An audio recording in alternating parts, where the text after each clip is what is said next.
So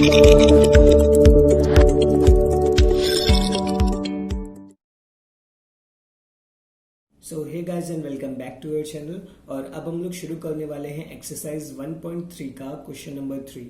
question में है express the following in the form of P upon Q where P and Q are integers and Q is not equals to 0। तो यहाँ पे हमारे पास कुछ decimal expansions given है और इन डेसिमल एक्सपेंशंस को हम लोगों को फ्रैक्शन में कन्वर्ट करना है। तो वैसे तरीका तो इसका बहुत आसान है। तो सबसे पहले स्टेप आप लोगों को क्या करना है कि जो भी आपको डेसिमल एक्सपेंशन गिवन होगा उसको मान लेंगे कि ये x के इक्वल है। तो डेसिमल एक्सपेंशन पहला था 0.6 पर बार, तो 6 पर बार लगा, इसका मतलब 6 बार बार रिपीट हो रहा होगा। तो सबसे पहला स्टेप जो हम लोगों को यहाँ पे लिखना है वो लिखना है लेट x इक्वल्स टू 0.6 पर बार। और अगर 6 पर बार लगा तो इसका मतलब क्या हो जाएगा 0.666 डॉट डॉट डॉट।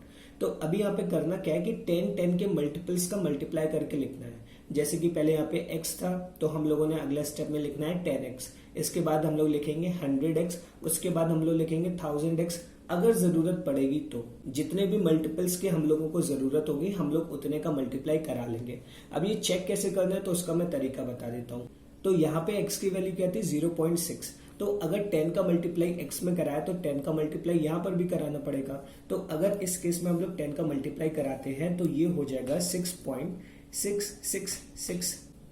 ठीक है, तो यहाँ पे ये देखना कि पॉइंट के बाद मतलब कि डेसिमल के बाद के जितने भी प्लेसेस हैं वो सारी की सारी रिपीट करनी चाहिए।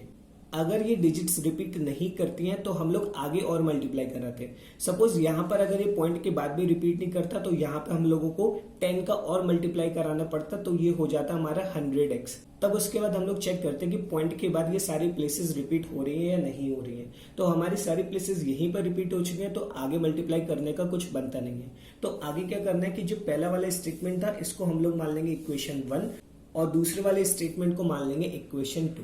इसके बाद अगले स्टेप में कराना है हम लोगों को सब्सट्रैक्शन। तो सब्सट्रैक्शन के लिए 10x में से ये x वाला पार्ट माइनस हो जाएगा और ये 6.666 में से 0.666 माइनस हो जाएगा। तो इससे होगा क्या कि जो इसके पॉइंट के बाद जितने भी प्लेसेस हैं और यहाँ पर पॉइंट के बाद जितने भी प्लेसेस हैं वो सब्ट्रैक्ट होने की वजह से एलिमिनेट हो जाएंगे और हमारे पास एक सिंगल डिजिट बचेगा। क्लियर? तो यहाँ पे हम लोग लिख देते हैं सब्ट्रैक्ट इक्वेशन 1 फ्रॉम इक्वेशन 2। और हम लोगों को पता है कि फ्रॉम वाला पार्ट जो होता है वो हम लोग पहले लिखते हैं। तो फ्रॉम में था इक्वेशन 2, तो यहाँ पे हम लोग लिखेंगे 10x माइनस एक्स और 6.666 dot dot dot minus 0.666 dot dot dot. तो यहाँ पे बेसिकली हुआ ये है कि RHS को RHS में से माइनस कराया है और LHS को LHS में से माइनस कराया है। ऐसा नहीं होगा कि आप RHS में से LHS को माइनस करा दो, LHS LHS से माइनस कराना है और RHS को RHS से माइनस कराना है।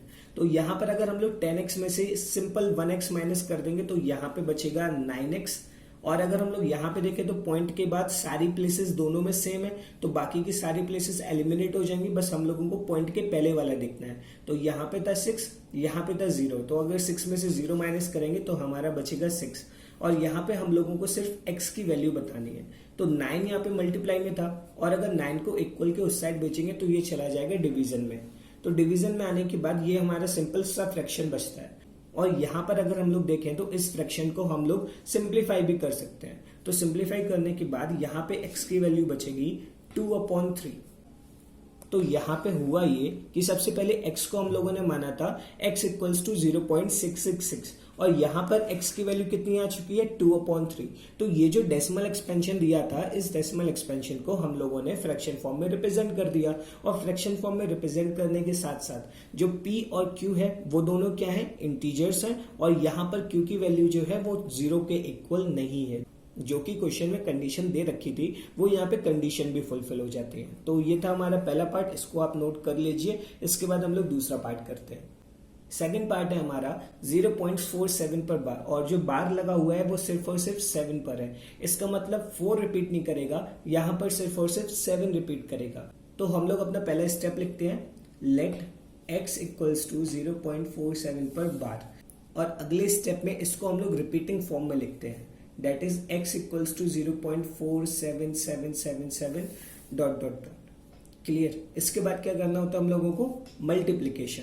तो पहले हम लोग 10 का मल्टीप्लाई करा के देखते हैं। तो यहाँ पे x में 10 का मल्टीप्लाई कराए तो ये हो गया 10x, और यहाँ पे हम लोग अगर 10 का मल्टीप्लाई कराएंगे ये पॉइंट जो है वो इस साइड शिफ्ट हो जाएगा, तो ये हो जाएगा हमारा 4.777। अब यहाँ पे पॉइंट के बाद देखो कि सारी डिजिट्स रिपीट हो रही हैं। यहाँ पे पॉइंट के बाद था 4777, यहाँ पर पॉइंट के बाद है 777, तो इन दोनों में जो प्लेसेस हैं वो रिपीट नहीं कर रही है। हाँ, आप चाहो तो ऐसे भी कर सकते हो, लेकिन इसमें थोड़ी सी दिक्कत आती है जब डिजिट्स हमारी बड़ी होती है, मतलब कि वहां पर एक डिजिट रिपीट ना होकर कई सारी डिजिट्स रिपीट करती है, तो उस केस में ये वाला जो मेथड होता है वो वर्क नहीं करता है। तो यहाँ पे हम लोग सिंपली सा मल्टीप्लाई करके देखते जाएंगे। तो अगर हम लोग 10x में 10 का और मल्टीप्लाई कर देते हैं तो ये हो जाएगा 100x, और अगर इसमें 10 का मल्टीप्लाई करेंगे तो ये जो डेसिमल है ना ये इस साइड एक और शिफ्ट हो जाएगा, तो ये बचेगा फिर 47.777। तो यहाँ पे फिर से देखना कि पॉइंट के बाद डिजिट्स रिपीट हो रही है या नहीं हो रही है। यहाँ पर पॉइंट के बाद था 4777, यहाँ पर पॉइंट के बाद था 777, और यहाँ पर भी पॉइंट के बाद है 777। तो पहले दो में कोई रिलेशन नहीं था, पहले और तीसरे में भी कोई रिलेशन नहीं है, लेकिन दूसरे और तीसरे में रिलेशन है। यहाँ पर भी पॉइंट के बाद 777 आ रहा था और यहाँ पर भी पॉइंट के बाद 777 आ रहा था। तो हम लोग सेकंड पार्ट को मान लेंगे इक्वेशन 1 और थर्ड पार्ट को हम लोग मान लेंगे इक्वेशन 2, और फिर इसके बाद हम लोगों को नॉर्मली सब्ट्रैक्ट करके दिखाना है। तो हम लोग एक हेडिंग लिख देंगे, सब्ट्रैक्ट इक्वेशन 1 फ्रॉम इक्वेशन 2, और फिर यहाँ पे फ्रॉम वाला पहले आता है तो 100x माइनस 10x, और दूसरी तरफ आ जाएगा 47.777 माइनस 4.777।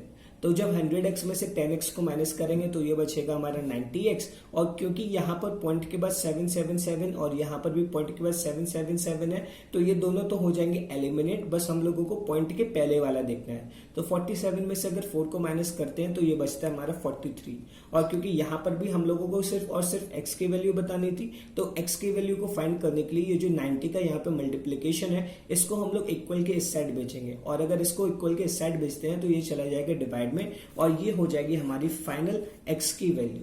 क्लियर, इसको भी आप नोट कर लो। फिर इसके बाद हम लोग करते हैं अपना तीसरा पार्ट। तीसरा पार्ट है 0.001, और इस बार बार पूरे पे लगा हुआ है। तो एक बार आप इसको खुद से ट्राई करो और फिर इसके बाद सॉल्यूशन देखना। मैं यहाँ पे डायरेक्टली सॉल्यूशन नोट करता हूँ। तो उम्मीद करता हूँ आप लोगों ने पहले खुद से करके देखा होगा, इसी के बाद ही आगे वीडियो कंटिन्यू कर रहे हो।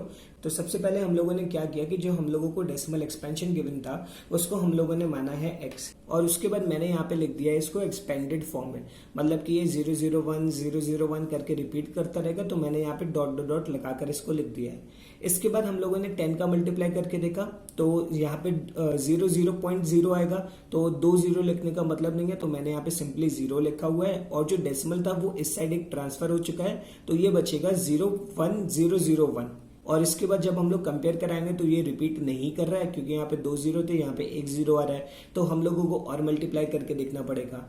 तो फिर जब 10x में 10 का मल्टीप्लाई कराया तो ये हो गया 100x, और यहाँ पे ये जो डेसिमल था ये एक प्लेस और शिफ्ट कर जाएगा, तो ये बचेगा 0.1001, और यहाँ पर भी जब हम लोग कंपेयर कराएंगे तब भी ये रिपीट नहीं कर रहा है। इसका मतलब हम लोगों को और मल्टीप्लाई कराना पड़ेगा।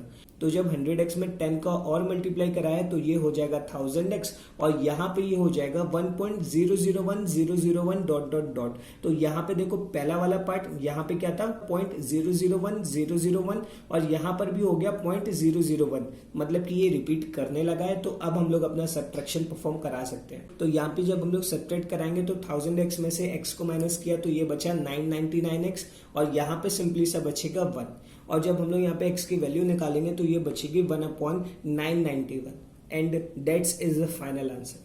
क्लियर। तो उम्मीद करता हूँ कि आप लोगों को ये सारे पार्ट समझ में आ गए होंगे। एक काम करो, इसको भी नोट कर लो, फिर हम लोग स्टार्ट करते हैं अपना दूसरा क्वेश्चन।